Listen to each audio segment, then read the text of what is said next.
भारत दर्शन कार्यक्रम के अंतर्गत दिल्ली से मध्य प्रदेश की ओर हमारा सफ़र निरंतर जारी है और अब हम जो है लगभग पिछले 7 घंटे से लगातार सफ़र करते हुए अभी प्रातः के 7 बज चुके हैं और लगातार 7 घंटे से लगभग 550 किलोमीटर का सफ़र हमने किया है और अभी भी 3 घंटे का सफ़र हमारा बचा हुआ है। लगभग 175 किलोमीटर की यात्रा हमारी शेष है। हम सबसे पहले मध्य प्रदेश में हमने जो स्थान चुना है भारत दर्शन के लिए वो खजुराहो का क्षेत्र है और जैसा कि आप सभी को पता है कि ऐतिहासिक दृष्टिकोण से खजुराहो बहुत महत्वपूर्ण स्थान रखता है। एक तरीके से छतरपुर का ये क्षेत्र जो है पहले चंदेल वंश की राजधानी भी रही है। तो चंदेल का जो पूरा का पूरा चंदेल राजवंश था राजपूत काल में, तो कालिंजर का क्षेत्र और साथ ही खजुराहो का क्षेत्र मुख्य क्षेत्र था और यहाँ पर मंदिर स्थापत्य की एक सबसे प्रमुख शैली जो चंदेलों ने डेवलप की वो है नागर कला शैली।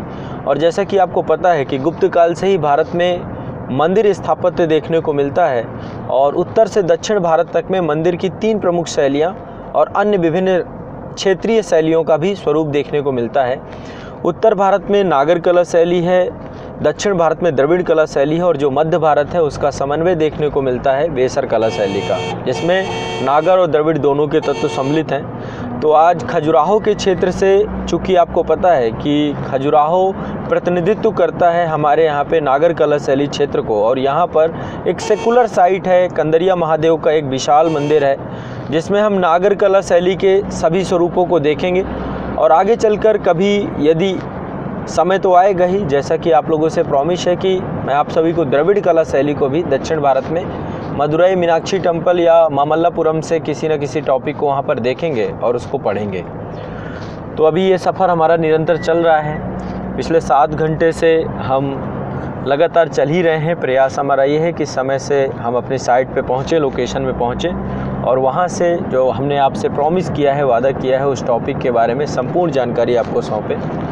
जैसा कि आपको पता होगा कि पिछले कई वर्षों से नागर शैली को लेकर के या द्रविड़ शैली को लेकर, वेसर शैली को लेकर के प्रश्न देखने को मिलते हैं। अभी हम लोग उत्तर प्रदेश के बुंदेलखंड क्षेत्र में हैं और बुंदेलखंड आपको पता है कि ये पठारी क्षेत्र है, यानी कि मैदान समाप्त हो जाता है। तो जब कभी भी आप आएंगे, दिल्ली से आएंगे तो दिल्ली से आपके पास कई माध्यम हैं, कई रूट हैं। जैसे कि आगरा से जब आप आएंगे तो आगरा से आपके पास चॉइस है कि आप ग्वालियर वाले रूट से आएँ, झांसी वाले रूट से आएँ, या फिर आप दूसरा रूट भी ले सकते हैं जालौन ज़िला से होकर के, जो उरई और राठ वाले क्षेत्र से होकर के जाता है। तो यहाँ से हरपालपुर होते हुए, महोबा होते हुए हम लोग प्रवेश कर जाएंगे छतरपुर ज़िले के लिए और छतरपुर से हम आगे खजुराहो जाकर के स्टे करेंगे और वहाँ पर आपका भारत दर्शन का जो अगला अंक है, अगला अंक वहाँ पर शूट करेंगे और प्रयास करेंगे कि वहाँ से मैं आपको सभी टॉपिक सफलतापूर्वक पढ़ा सकूँ। निश्चित तौर पे भारत दर्शन के जो आगे के अंक होंगे आप सभी के लिए बहुत ज़्यादा बेनिफिशियरी रहेंगे।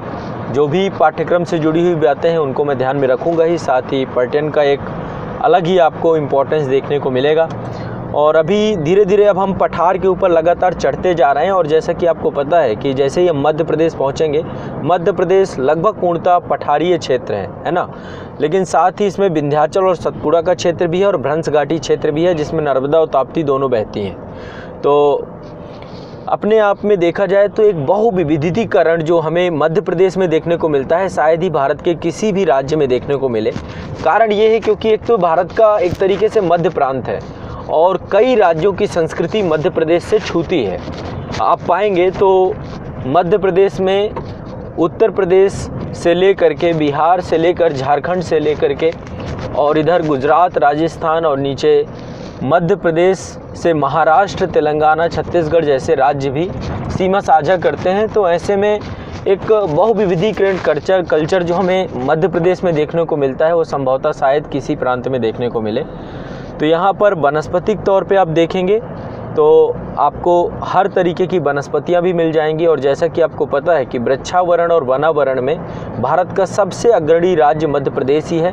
दलहन की खेती बहुत ज़्यादा होती है यहाँ पे, सोयाबीन सबसे ज़्यादा मात्रा में होता है। पठारी क्षेत्र में एग्रीकल्चर जो लैंड है यहाँ पे पूरी तरीके से यदि उसको सिंचित मिल जाए, है ना, जल की मात्रा उपलब्ध हो, तो वो एग्रीकल्चर के हेतु होती है, यानी कि कृषि कार्य किया जा सकता है। लेकिन जैसा कि बुंदेलखंड की बात हमें पता है कि बुंदेलखंड में एक तो मानसूनी दशाएं, मानसून में भी बारिश बहुत ज़्यादा नहीं होती है और ये सूखाग्रस्त क्षेत्र है। यहाँ पर किसी भी तरीके से सिंचाई की व्यवस्था नहीं है। यमुना की 2 प्रमुख सहायक नदियाँ हैं, एक तो यमुना भी है, यहाँ से होकर के जाती है बुंदेलखंड क्षेत्र से, लेकिन 2-3 प्रमुख सहायक नदियाँ हैं। एक तो बेतवा है आपकी यहाँ पे प्रमुख सहायक नदियाँ, केन है, सिंध है, चंबल है, ये कुछ प्रमुख सहायक नदियां हैं जो कि इस पूरे क्षेत्र से होकर के जाती हैं। लेकिन इनमें भी जो जल है ना, वो भी मानसून में ही मिलता है। यमुना ही है एकमात्र नदी जिसमें वर्ष भर पानी रहता है, लेकिन वो भी आगे जा कर के गंगा से मिल जाती है। तो अभी लगातार हम लोग इस सफ़र को जारी रखेंगे। कहीं ना कहीं पे यहाँ पर बहुत कुछ सीखने को मिलेगा और बहुत कुछ सीखने सिखाने को है भी। जब आप पर्यटन करते हैं तो निश्चित तौर पे भारत की धरती जब आपके नीचे से गुजरती है तो उसका एक आपको अलग ही अनुभव होता है और वो अनुभव शब्दों से बयान नहीं होता है। तो कभी भी आप आइए इस क्षेत्र को तो आकर के यहाँ पर जो भव्यता है इस पूरे क्षेत्र की, देखिए डेवलपमेंट के नाम पे तो हमें पता है कि बुंदेलखंड की स्थिति बहुत ज़्यादा दयनीय है।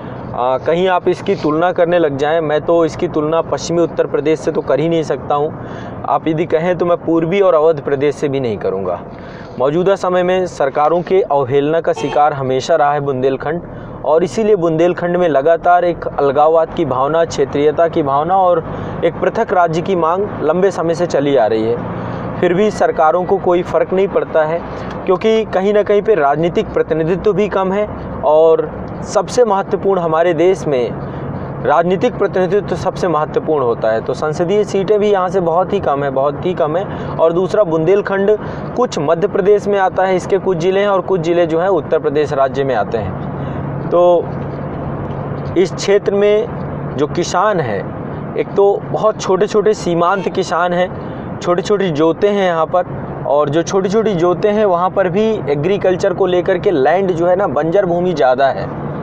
डेवलपमेंट के नाम पे अभी इंफ्रास्ट्रक्चर, जो बेसिक इंफ्रास्ट्रक्चर है यहाँ पे, इंडस्ट्रियलाइज देखें तो आपका माइनिंग सेक्टर पे ही यहाँ पे ज़्यादातर लोग आश्रित हैं। पर्वतीय क्षेत्र है तो यहाँ पर आपको जैसा कि पता है विंध्यन क्रम की चट्टानें पाई जाती हैं और विंध्यन क्रम की चट्टानें जो होती हैं भवन निर्माण सामग्री के लिए सबसे उपयुक्त होती हैं। तो यहाँ पर जैसे ही हम धीरे धीरे आगे बढ़ेंगे और महोबा वाले क्षेत्र में पहुँचेंगे तो यहाँ पर आपको ज़्यादातर आपको जो माइनिंग है ना, पत्थर के माध्यम से भवन निर्माण सामग्री है या फिर जो खनन वाला कार्य है वो ज़्यादातर देखने को मिलता है।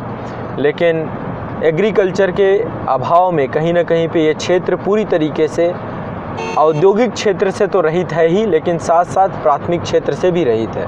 तो यहाँ पे आम जीवन का जो स्वरूप है बहुत औसत दर्जे का है, लोगों की स्थिति दयनीय है और सरकार भी निश्चित तौर पे इस क्षेत्र के लिए एक विशेष प्रकार की योजना बनानी चाहिए और इसको क्रियान्वित करना चाहिए, क्योंकि लगातार जो है इस क्षेत्र में बड़े स्तर पर किसानों की आत्महत्या के मामले और विभिन्न मामले हम देखने को पाते हैं। तो जब आप इसकी तुलना करेंगे तो तुलना में आप पाएंगे कि मुझे लगता है कि उत्तर प्रदेश का पूर्वांचल को देखें तो पूर्वांचल की स्थिति भी अब तो कुछ बेहतर हो रही है जब से माननीय मुख्यमंत्री जी हैं और उनके द्वारा जो है लगातार गोरखपुर हो गया, प्रधानमंत्री जी भी पूर्वांचल के बनारस क्षेत्र से हैं, तो उस जगह पे काफ़ी डेवलपमेंट को लेकर के प्राथमिकता दी जा रही है। तो उस आधार पे देखें तो उत्तर प्रदेश का सबसे जो देखा जाए कि कमज़ोर क्षेत्र है डेवलपमेंट के नाम पे वो आपका बुंदेलखंड क्षेत्र ही है।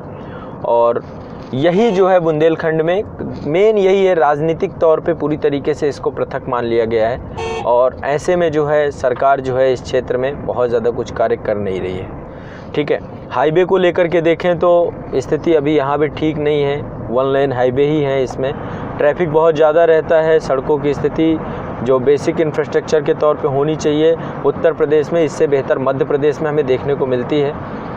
तो हम लोग लगातार अपडेट में बने रहेंगे। मेरा प्रयास रहेगा कि आपको इस क्षेत्र से रूबरू कराऊं, इस क्षेत्र के बारे में आपको बताऊं और धीरे धीरे आप लोगों को इस क्षेत्र के बारे में काफ़ी कुछ सीखने को मेरे माध्यम से मिलेगा। तो तैयार रहिएगा, भारत दर्शन का अगला अंक आप लोगों को जल्द मिलेगा। खजुराहो से कंदरिया महादेव के मंदिर से हम लोग प्रयास करेंगे कि हम भारत के आर्ट एंड कल्चर पे दृष्टिपात करें और एक बहुत ही महत्वपूर्ण टॉपिक को पढ़ें, है ना। तो चलिए मिलते हैं इस यात्रा में निरंतर।